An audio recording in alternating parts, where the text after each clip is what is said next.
Brother, यहाँ पे हमारा माइक खराब हो गया और पब्लिक मीटिंग करना मुश्किल है। जी बिल्कुल ठीक बात है। तो मैंने सोचा कि हम थोड़ा यूपी के बारे में बातचीत कर लें और आप अपना पर्सपेक्टिव हमें बताइए, हम आपको अपना पर्सपेक्टिव बताते हैं, थोड़ी डिस्कशन करते हैं। और ठीक बात है, ठीक बात है। मैं समझता हूँ कि जब माइक खराब हो गया, हम दोनों बात करेंगे, वो रिकॉर्ड होकर के जाएगी तो लोग बेहतर और अच्छा समझेंगे और अच्छा रिजल्ट आएगा। और क्योंकि सोशल मीडिया से वेल कनेक्टेड है तो सब लोगों को जानकारी मिल जाएगी कि हम और आप क्या बोल रहे हैं। यूपी जो 80 सीटें दे रहा है, इसमें 79 सीटें समाजवादी पार्टी, कांग्रेस, इंडिया गठबंधन जीत रहा है।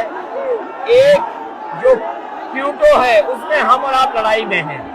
और इस बार क्यूटो नाम कैसे जापान वाला ही है? ये क्यूटो क्योंकि जो प्रधान सांसद हैं, उन्हें सपना दिखाया था काशी के लोगों को कि दुनिया की सबसे बेहतर सिटी बनेगी क्यूटो। तो क्यूटो बनी नहीं बनी, काशी के लोग ये तय करेंगे और फिर वोट डालेंगे। तो इस बार मन मर्जी नहीं चलनी है, मन की बात नहीं चलेगी, हमारे आपकी बात और 140 करोड़ लोगों की बात और संविधान की बात होगी। और आपने देखा, हम सब ने देखा कि यूपी को नरेंद्र मोदी जी ने बेरोजगारी का सेंटर बना दिया और इतनी बेरोजगारी की है, ये जितने बच्चे दिखाई दे रहे हैं, ये दिखाओ, वो लोग हैं, दिखाओ जो अग्निवीर या पेपर लीक, जिसकी वजह से इन्हें नौकरी नहीं मिली है और ये सब रोजगार नौकरी चाहते हैं। बीजेपी ने जो झूठे सपने दिखाए थे इन्वेस्टमेंट मीट के, जो झूठा सपना दिखाया था डिफेंस एक्सपो का, जो सपने बेचे थे G20 में, लेकिन इन नौजवानों को न नौकरी मिली न रोजगार मिला, आज ये खाली हाथ हैं। तो इसलिए हमें और आप मिलजुल के, जो आपने कहा, जो इंडिया गठबंधन कह रहा है कि 30 लाख बच्चों को नौकरी दी जाएगी, उस दिशा में हम लोग काम करेंगे। और पहली नौकरी पक्की स्कीम, जिसके माध्यम से हर ग्रेजुएट को नौकरी का अधिकार, बेहतरीन ट्रेनिंग और बैंक अकाउंट में 1 लाख रुपए साल के। आपने नोट किया कि मोदी जी खटाखट बोलने शुरू कर दिए। ये आपके खटाखट के बाद वो रटारट खटाखट कर रहे हैं। अच्छा, आप एक बात बताइए, मुझे क्यूरियोसिटी है, थोड़ा आप अपने पापा के बारे में मुझे बताइए जी। मुलायम सिंह यादव जी के बारे में बताइए। आपने उनसे क्या सीखा? नेताजी और उनके साथ के लोग बिल्कुल जमीनी राजनीति करते रहे। हालांकि नेताजी कुश्ती, पहलवान और गाँव के थे। करते हो कुश्ती? नहीं, मैं कुश्ती नहीं कर पाया जीवन में, क्योंकि मैं मिलिट्री स्कूल में चला गया तो कुश्ती नहीं कर पाया। लेकिन नेताजी इसीलिए धरती पुत्र बोले गए कि वो जमीन की बात को समझते थे। धरती पर जो लोग हैं उनकी क्या भावना है, उसको लेकर के वो आगे बढ़ाना चाहते थे। और आपका इस क्षेत्र से और इस शहर से आज का लगाव नहीं है, न जाने कितने सालों पुराना लगाव है। जो इमोशनल कनेक्ट आपका इस शहर और शहर से है, वो शायद और किसी राजनीतिक परिवार का नहीं होगा। तो नेताजी से उनका हार्डवर्क और अपने लक्ष्य के लिए लगातार काम करते रहना, जो गैर बराबरी की लड़ाई डॉक्टर राम मनोहर लोहिया यहीं लड़े थे। हालांकि हमारी आपकी विचारधारा की यहाँ टकराव रहा, लेकिन हमारे व्यक्तिगत या जो सिद्धांत में कभी समझौता नहीं हुआ।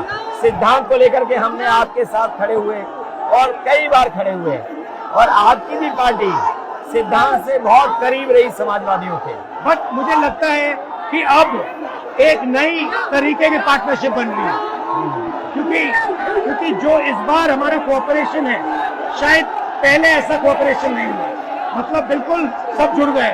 सबसे अच्छा ये है कि जितना उन्होंने कहा 2 लड़कों की जोड़ी, उतना युवा आपसे, हमसे, इंडिया गठबंधन से और जुड़ गया। तो ये नेचुरल अलायंस है, और नेचुरल अलायंस इसलिए लोग महसूस कर रहे हैं कि वो चाहते हैं कि नौकरी और रोजगार मिले, नौकरी और रोजगार मिले। तो ये बड़ी भावना है कि हमसे आपसे ये यूथ कनेक्ट कर रहा है। सबसे सबसे बड़ी बात, महंगाई की चोट सबसे ज्यादा इन लड़कों को लगती है। हमारी थिंकिंग है और आपकी भी है कि ये जो 22-25 लोगों को नरेंद्र मोदी जी ने पूरा का पूरा धन पकड़ा है, उसको ठीक करने के लिए जो हमारे युवा हैं, माताएं बहनें हैं, उनको डायरेक्ट बैंक अकाउंट में पैसा देना है। देखिए, ये जो लोगों के पास पैसा पहुंचने से जो अर्थव्यवस्था को लाभ मिलेगा, मैं समझता हूँ इनका भाग्य भी बनेगा और देश की अर्थव्यवस्था भी बेहतर होगी। ये जरूरी स्कीम है कि इनके अकाउंट में पैसा पहुंचे, इससे थोड़ा बहुत जीवन स्तर इनका भी अच्छा हो। नरेंद्र मोदी जी डिबेट से क्यों डरते हैं? क्योंकि वो सच का सामना नहीं करना चाहते। पूरा उनका झूठ का गुब्बारा है। वो बीजेपी और बीजेपी के लोग मन मर्जी से चलते हैं, अपनी मर्जी से चलते हैं और उनको लगता है कि डिस्कशन की कोई जरूरत नहीं है क्योंकि वो सब कुछ जानते हैं। डेमोक्रेसी में जितना डिस्कशन होगा, जितने विचार एक दूसरे को हम सुनेंगे और एक दूसरे पे भरोसा करेंगे, उतना हमारा लोकतंत्र मजबूत होगा।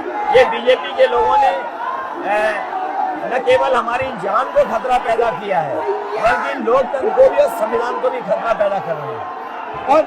और इसका नतीजा दिख रहा है कि चाइना हमारी जमीन के अंदर आ गया, ये बेरोजगारी बढ़ती जा रही है, जो प्रोडक्शन होता है वो नहीं हो रहा है, और पूरा का पूरा एक्सटॉर्शन, ईडी, सीबीआई, ये लोग मतलब एक्सटॉर्ट कर रहे हैं। कई बार सुनने को मिल रहा है और सरकार स्वीकार नहीं कर रही है, लद्दाख की हमारी सीमाएं सुरक्षित हो गई, और अरुणाचल के आसपास या सीमा जो चीन से छू रही है वो बहुत असुरक्षित है।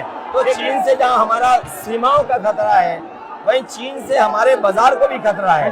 तो कहीं ना कहीं हम लोगों को अपनी मैन्युफैक्चरिंग इकोनॉमी और मैन्युफैक्चरिंग इकोनॉमी को बढ़ावा देना पड़ेगा। और ये जो स्कीम्स है, पहली नौकरी पक्की और महालक्ष्मी, ये मैन्युफैक्चरिंग सिस्टम को, इकोनॉमिक सिस्टम को जंप स्टार्ट करने के तरीके हैं। ये बहुत अच्छा जंप स्टार्ट होगा। इसको अगर फोकस होकर के आईआईटी, पॉलिटेक्निक, इंजीनियरिंग कॉलेजेस को, इन सबको इकोसिस्टम में ला करके, मैं समझता हूँ युवा नौजवानों को अच्छी नौकरी और रोजगार मिल पाएगा। और हमारा लक्ष्य है कि सब, हर जात को भागीदारी मिले, स्पेस मिले, हर इंस्टीट्यूशन में, बिजनेस में, एजुकेशन के सिस्टम में। तो वो हमारा, हम दोनों का लक्ष्य है। बिल्कुल। और क्योंकि जो बात सभी दल कहते थे, आज इंडिया गठबंधन कांग्रेस भी कह रही है कि सामाजिक न्याय जरूरी है, जाति गणना जरूरी है। देश के लिए ये बड़ी चीज है। जो दुनिया में अमेरिका है, यूरोप है, अपने उन लोगों के लिए जो पीछे छूट जाते हैं, उनके लिए कुछ काम करते हैं। तो हमारा जो देश जाति के आधार पर पिछड़ा है, तो इसको आगे बढ़ाने के लिए ये बड़ी भूमिका होगी इस बार।